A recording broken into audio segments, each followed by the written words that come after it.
Married couples who sleep in separate rooms, why do you do this? My grandparents do this. My grandfather built a small apartment on the second floor of their house. They do it because they have different sleep schedules and in general they spend much of the day apart because they like it that way. But they always eat lunch and dinner together, and my grandfather loves to listen to her soft footsteps throughout the day. He calls her the woman next door. It's really cute. Edit, a word. The soft footsteps is the cutest. During the summer I moved to another room we call the wind tunnel. Basically I have a ceiling fan going almost 24/7 and a window fan above the bed I run from 7 p.m. to 8 a.m. She has allergies and easily gets runny nose and sneezes from any moving air. My body temp will skyrocket and I'll sweat like crazy in a room devoid of moving air. So she sleeps in a stuffy no air movement master bedroom and I sleep soundly in the wind tunnel.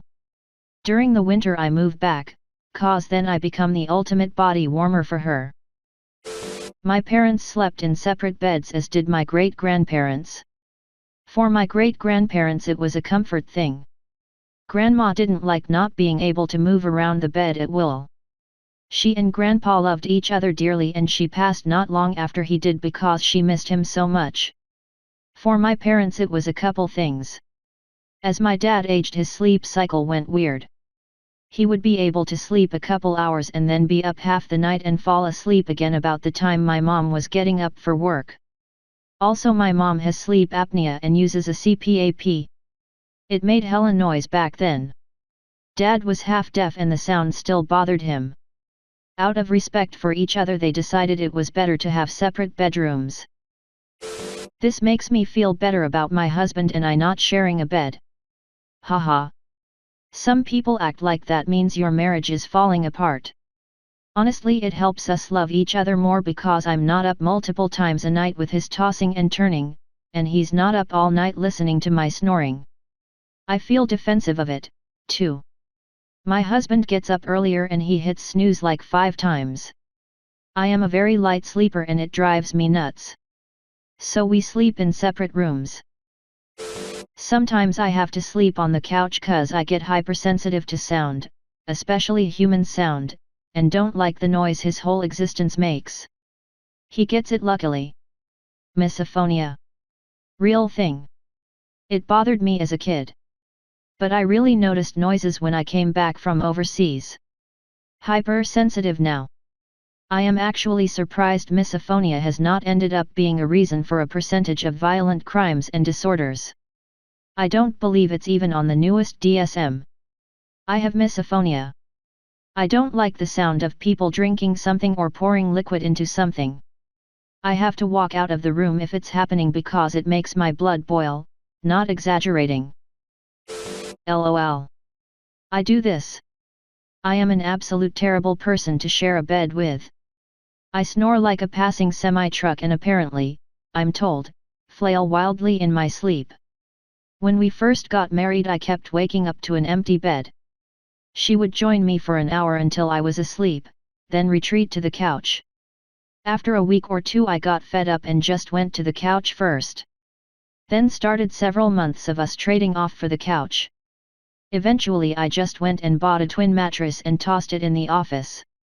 That became my bed. And when we got a bigger house, I just set up in a separate room. Have you been checked for sleep apnea? A lot of people don't realize they have it or how bad it's gotten until they get hooked up to a CPAP for the first time in a sleep study. OMG this. I hate the mask but, literally, can't live without it, like I'd die. It's bad. If the sleep apnea didn't kill me my wife would because I snore like a poorly maintained diesel engine.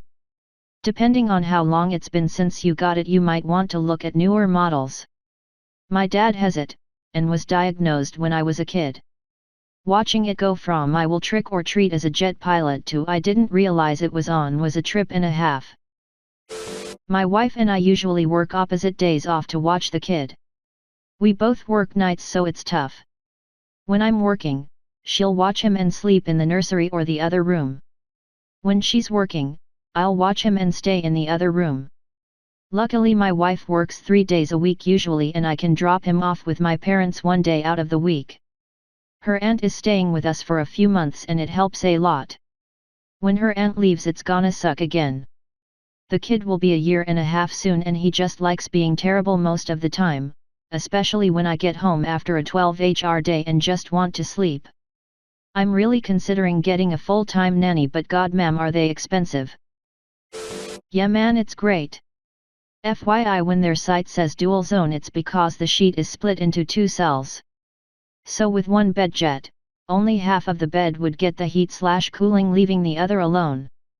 If you want individualized heat/cooling on each side you need the sheet plus 2 bed jets. Unless just one of you wants it as noted above. I'm a single dude with a full-size mattress, so I skipped the sheet and just use my blanket to keep the air in and it works fine. I have the V2 I picked up as a refurb for $200 because I would wake up soaked every night and then couldn't get back to sleep without moving to the spare bedroom. The remote for it's *CKs, but the app is passable.